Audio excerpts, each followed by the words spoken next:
ناظرین تو یہ جو گفتگو ہو رہی ہے یہ سب اس میں کوئی ذاتی گفتگو نہیں ہے، یہ ساری قرآنی آیات ہیں۔ کبھی ہم نے غور کیا کہ قرآن یہ سب کس سے کہہ رہا ہے؟ مجھے بھی یہ عجیب جو ہے اجنبیت محسوس ہے، اچھا قرآن مجھ سے یہ کہہ رہا ہے، مجھے تو پتہ ہی نہیں ہے، مجھے یہی نہیں پتا کہ میری کھال بھی گواہی دے گی، مجھے تو یہی نہیں پتا کہ زمین بھی گواہی دے گی۔ اور یہ آیات یہ صورتیں ہم قرآن حکیم کی سنتے بھی ہیں اور نمازوں میں جن بعض حضرات کو یاد ہوتی ہیں پڑھتے بھی ہیں، لیکن ہمیں پتہ ہی نہیں ہوتا کہ ہم پڑھ کیا رہے ہیں، جس میں میں پہلے شامل ہوں۔ آپ تو خیر آپ میں سے تو بیشتر حضرات یقیناً مجھ سے بہت ہزارہ درجے بہتر ہوں گے، لیکن مجھے تو یہ بڑی حیرت ہوتی ہے کہ صاحب ہمیں تو یہی نہیں پتا کہ قرآن ہم سے کیا کہتا ہے۔ جب ہمیں یہی نہیں پتا کہ قرآن ہم سے کیا کہتا ہے تو ہمارے اندر تبدیلی آئی کیسا؟ ہم تبدیلی پہ روتے رہتے ہیں، تبدیلی آنی چاہیے۔ تبدیلی کا تعلق تو اندر کی تبدیلی سے ہے، اندر تبدیل ہو جائے تو باہر تو خود بخود تبدیل ہو جائے۔ ایک حدیث بھی سن لیجئے، نبی اکرم صلی اللہ علیہ وسلم نے ارشاد فرمایا، جامع ترمذی شریف کی روایت، آپ نے فرمایا بندے کے قدم قیامت کے دن اس کی جگہ سے ہٹ نہیں سکیں گے جب تک کہ 5 سوالات کے جوابات نہ دے دیں۔ اور یہ موسٹ امپورٹنٹ کوسچنز ہیں میری اور آپ کی زندگی کے۔ ہم اسٹیٹس اپڈیٹ لگاتے ہیں، نیوز اپڈیٹس لگاتے ہیں، یہ لگاتے ہیں وہ لگاتے ہیں، جس کے بارے میں اللہ نے پوچھنا ہے وہ کیا ہے؟ تمہارے قدم اپنی جگہ سے نہیں ہٹ سکیں گے جب تک کہ تم سے 5 باتوں کے بارے میں سوال نہ ہو۔ نمبر 1، زندگی کہاں لگا دی؟ نمبر 2، جوانی کہاں کھپا دی؟ نمبر 3، مال کہاں سے کمایا تھا؟ نمبر 4، مال کہاں خرچ کیا تھا؟ نمبر 5، جو علم حاصل کیا اس پر کتنا عمل کیا؟ یہ زندگی امانت ہے، یہ وجود میرے پاس امانت ہے، مالک اللہ ہے، میری مرضی نہیں رب کی مرضی چلے گی۔ جوانی کے جوش میں آ کے تو گردنیں بھی اڑا دیتے، املاک کو نقصان بھی پہنچا دیتے ہیں، مال بھی ہڑپ کر جاتے ہیں، مذاق بھی کر لیتے ہیں، بوڑھوں کے ساتھ بے ادبی بھی کر لیتے ہیں، نہ جانے کیا کچھ کر لیتے ہیں، زبان دراز بھی کر لیتے ہیں، ہاتھ بھی دراز کر لیتے ہیں، لیکن اس جوانی کے بارے میں بھی سوال ہوگا۔ نمبر 3، مال کہاں سے کمایا؟ یہ لوٹ مار، یہ لوٹ، آپ نے ذکر فرمایا نا، یہ کرپشن، یہ لوٹ مار، یہ مال کمانے کے بارے میں تو ہم نے کبھی سوچا ہی نہیں، ہم مال کما کر ہم نے مال کے بارے میں تو رکھا بس جدھر سے آ رہا ہے نا آنے دو اسے۔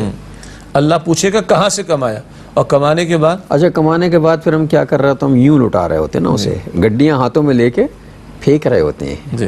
اللہ دے رہا ہوتا ہم پھینک رہے ہوتے ہیں اٹھا کے، لوگوں کو پیروں میں برسا رہے ہوتے ہیں۔ تو کیا اللہ نہیں پوچھے گا کہ کمایا کیسے تھا تو لٹایا کیسے تھا؟ جی، اور جو علم حاصل کیا اس پر کتنا عمل کیا۔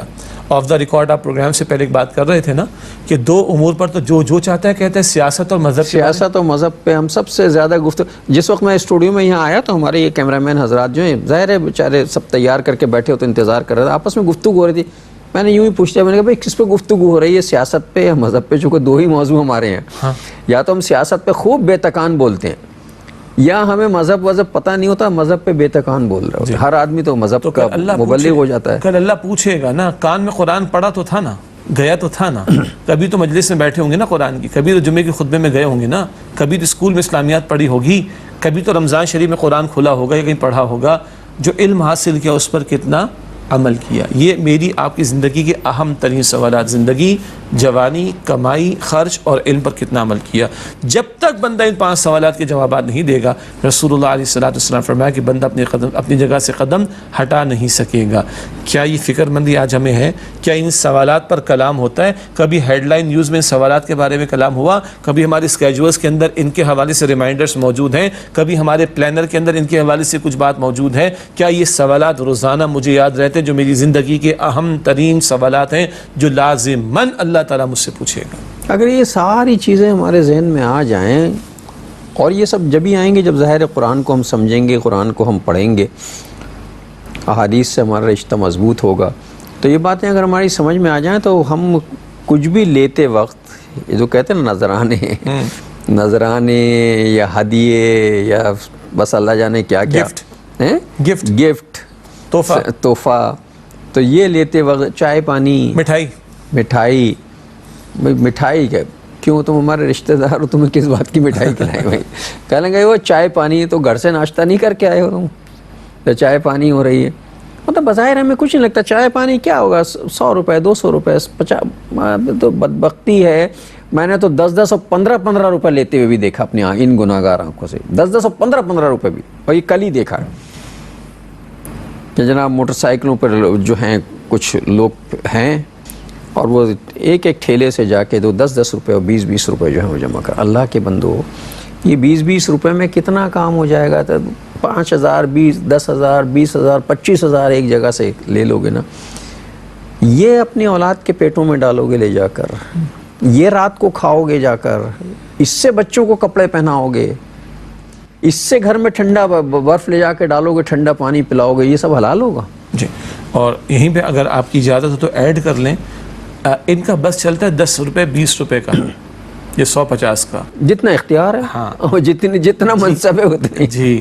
اور کچھ کا بس چلتا ہے لاکھوں کا, کچھ کا چلتا ہے کروڑوں کا, کچھ کا اربوں کا. جی. تو ہر ایک حصہ بقدر جثہ والی بات ہے نا, وہ کمائی. اچھا, تو کر رہا ہے. چوری 5 روپے کی ہو یا 5 ارب کی ہو, جی, چوری ہے, لیول وہی ہے. جی. تو کہنے کا مطلب ہے کہ جس کو جتنا موقع ملا, اچھے لوگ بھی اس معاشرے میں ہیں, ہم پہلے بھی بات کر چکے ہیں. نہیں, اگر اچھے لوگ نہ ہوتے تو معاشرہ تباہ ہو جس مکمل پوزیشن تباہ میں ہو. آ چکا ہے نا, جی. مکمل طور پر برباد ہو چکا ہوتا. جی. وہ اللہ نے کچھ لوگوں کی وجہ سے شاید اس کو بچایا.